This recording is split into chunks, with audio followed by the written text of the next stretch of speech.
रात के करीब 8 बज रहे थे। नवंबर का महीना था। गांव की चौपाल के नीचे 4 लोग अलाव के पास बैठे थे।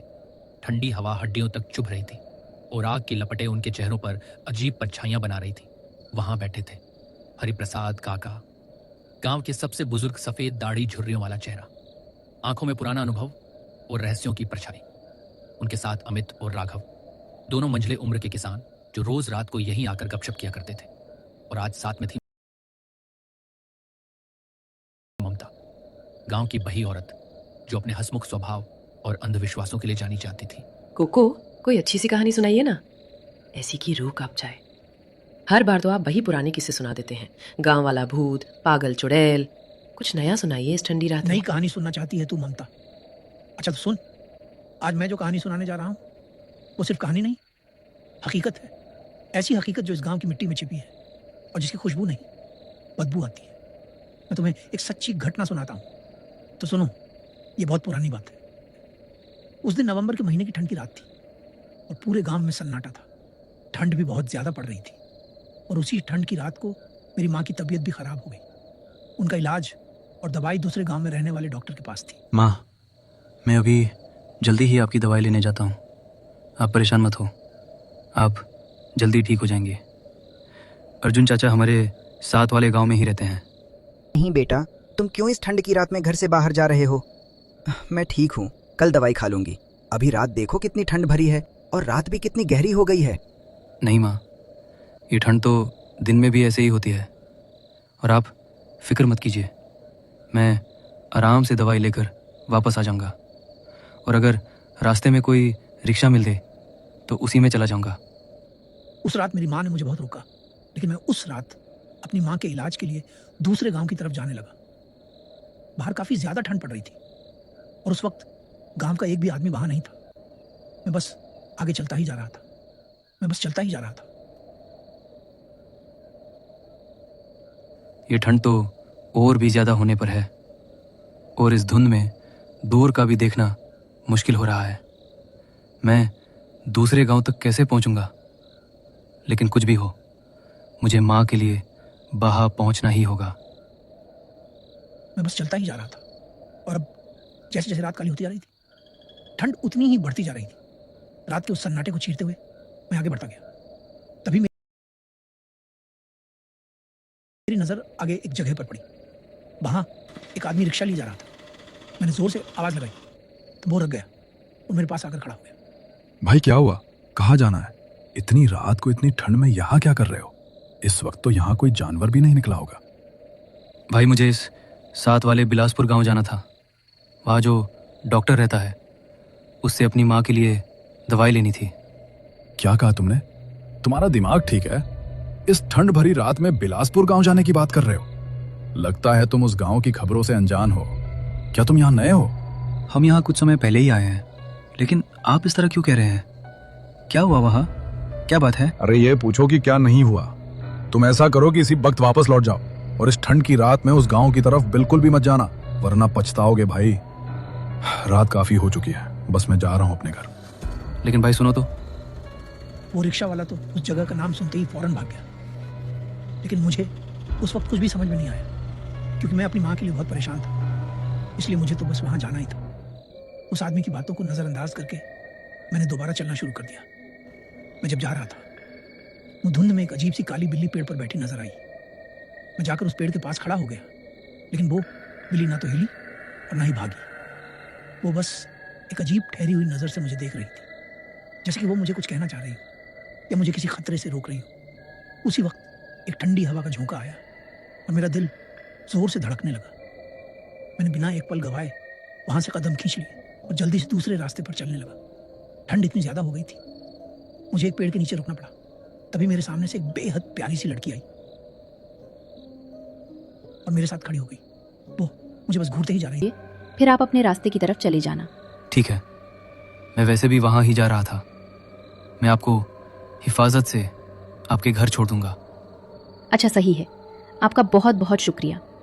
अब मैं और वो लड़की उस ठंड में साथ में ही सफ़र करने लगे। रास्ता और भी सुनसान हो गया था और चारों तरफ अंधेरा ही अंधेरा था। हर तरफ से अजीब अजीब आवाज़ आ रही थी। जब मैं और वो लड़की जा रहे थे, तभी आधे रास्ते में मुझे एक अजीब से जानवर की चीख सुनाई दी। वो आवाज इतनी डरावनी थी कि उसकी गूंज पूरे जंगल में फैल गई।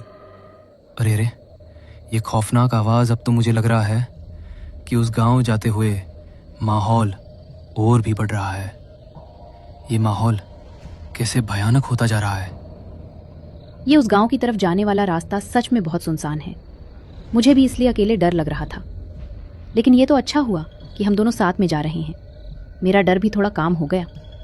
तभी चलते चलते अचानक मुझे वहां पड़ों के सामने एक अजीब साया नजर आया, जैसे कोई वहां खड़ा। लेकिन जब हम धीरे धीरे करीब पहुंचे तो वो गायब हो गया। वह लड़की तो बस चुपचाप आगे जा रही थी, लेकिन मैं रुककर उससे बोला, ये साया देखा आपने? यहाँ कोई खड़ा था, लेकिन अब तो कुछ भी नहीं है। नहीं तो मैंने तो कुछ भी नहीं देखा। वहां तो कुछ भी नहीं था। आपको वैसे ही बहम हुआ होगा। उस लड़की की यह बात सुनकर मैं थोड़ा हैरान हो गया, और एक तरफ मुझे भी लगा कि शायद ये मेरा ही बहम था। इसलिए मैं और वो लड़की दोबारा आगे बढ़ने लगे। ठंड बहुत तेज थी, और वहां से जाते हुए मुझे फिर ऐसा नजर आया जैसे सामने कोई बच्चा जमीन पर पड़ा। करीब पहुंचने लगे, वहां भी कुछ नहीं था। लेकिन इस बार मैंने उस लड़की से कुछ नहीं कहा, क्योंकि मुझे लगा कि शायद इस बार भी ये मेरा ही बहम, क्योंकि वह लड़की इस बार भी बिल्कुल शांत थी। हमने दोबारा फिर से चलना शुरू किया, और थोड़ी देर बाद मैं और वो लड़की उसके घर तक पहुंच गए। उसका घर मुझे बहुत ही अजीब और सुनसान लगा। मैं उसके घर को थोड़ी देर तक देखता रहा। ये लीजिए, मेरा घर आ गया। आपका बहुत बहुत शुक्रिया कि आपने मेरी मदद की। अगर आप ना होते तो पता नहीं मैं यहाँ पहुँच पाती कि नहीं। नहीं, कोई बात नहीं। बस आपको सही सलामत यहाँ पहुँचा दिया। अब मैं अपनी मंजिल की तरफ चलता हूँ। मुझे पहले ही देर हो चुकी है। रुकिए, आप ऐसे नहीं जा सकते। मेरा मतलब है कि आप थोड़ी यही रुकिए। मैं आपके लिए ठंड से बचने के लिए कंबल लेकर आती हूँ। आप उसके सहारे इस ठंड से बच जाएंगे। अच्छा, यहाँ पर ही रुक रहिए, जाना मत, ठीक है? वो लड़की ये कहकर अपने घर की तरफ जाने लगी, और मैं उसकी प्रतीक्षा करने के लिए वहीं रुक गया। इंतजार करते करते बहुत देर हो गई, लेकिन वो कंबल लेकर अब तक बाहर नहीं आई थी। इसलिए मुझे बहुत अजीब लगा। ये इतनी देर क्यों कर रही है? उसने तो कहा था कि बस थोड़ी ही देर में आ जाऊंगी, लेकिन अभी तक नहीं आई। मैंने सोचा कि मैं जाकर खुद ही देख लूं, तो मैं फौरन उसके घर की तरफ जाने लगा, और वहां जाकर मैंने आवाज लगाना शुरू किया। सुनिए, मैं आपका इंतजार कर रहा हूँ। कहाँ हैं आप? तभी थोड़ी देर बाद उस घर से एक बूढ़ा आदमी बाहर निकला, और मुझे अजीब सी डर पैदा कर देने वाली नजरों से देखने लगा। अरे, आप कौन हैं? और वो लड़की कहाँ गई जिसे मैं अभी अभी यहाँ तक छोड़ कर आया हूँ? कौन लड़की? मैं यहाँ रहता हूँ, और मैं अकेला ही रहता हूँ। यहाँ कोई लड़की नहीं रहती। अरे, ऐसे कैसे हो सकता है? मैंने खुद उसे अभी यहीं छोड़ा था। वो कह रही थी कि मेरे लिए ठंड से बचने के लिए कंबल लेकर आएगी। एक मिनट रुको, तुम पहले ये बताओ कि कैसी लड़की थी, और उसने तुमसे क्या कहा था? उसने लाल रंग की साड़ी पहनी थी, और बहुत खूबसूरत सी लड़की थी। कह रही थी कि इस गांव तक मुझे पहुंचा दो, अकेले मुझे डर लग रहा है। अच्छा, तो तुम्हारा सामना भी उस अनामिका से हुआ है? अनामिका? कौन अनामिका? अनामिका वो है जो ठंड की रात में निकली थी, और आधे रास्ते में तेज ठंडी हंबा और धुंध शुरू हो गई थी। उसने बहुत से लोगों से मदद मांगी, लेकिन किसी ने उसकी मदद नहीं की। इसी वजह से जंगल जाते वक्त एक खौफनाक जानवर ने उसे मार दिया। इसके बाद वह एक छलावा बन गई, और अब गांव में घूमती रहती है। ठंड की रात में जो भी घर से बाहर निकलता है, पहले वो उससे मदद मांगती है। जो उसकी मदद नहीं करता, वह उसी वक्त उसे अपना शिकार बना लेती है। मैं उसकी बात सुनकर ऐसा सुन हो गया जैसे मेरे अंदर से रूह ही निकल गई हो। मुझे अब कुछ भी समझ नहीं आ रहा था। नहीं ये कि वो आदमी सच बोल रहा है या झूठ, और ना ही ये कि वो लड़की सच में छलावा थी या क्या। मैं और कुछ नहीं सोचा, और जल्दी से बाहर से जाने लगा। लेकिन तभी चलते चलते जो मैंने देखा, उसे देखकर मेरे पैरों तले जमीन खिसक गई। मेरे सामने वही लड़की हवा में खड़ी थी, लेकिन उसका सिर्फ शरीर था, सिर बिल्कुल नहीं था। फिर वो डरावनी आवाज में कहने लगी, आपका बहुत बहुत शुक्रिया, आपने मुझे घर पहुंचाया और मेरी मदद की। उसकी आवाज सुनकर ही मैं डर के मारे वही जमीन पर गिर पड़ा और बेहोश हो गया। जब मेरी आँख खुली तो मैं अपने घर पर था और मेरे सामने मेरी माँ बिल्कुल ठीक खड़ी थी। उनकी दवाई भी वहीं रखी थी। मतलब उस वक्त माँ के लिए दवाई भी आ गई थी और मैं भी सही सलामत घर पर पहुंच गया था। माँ ने मुझे बताया कि कुछ गांव वालों ने मुझे रास्ते में बेहोश पड़ा देखा और मुझे घर पहुंचा दिया।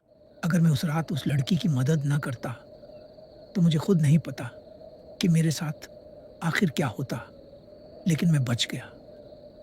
तुम तीनों भी याद रखना, कभी भी ठंड की रात में उस जंगल का सफर मत करना, वरना तुम जिंदा नहीं बचोगे।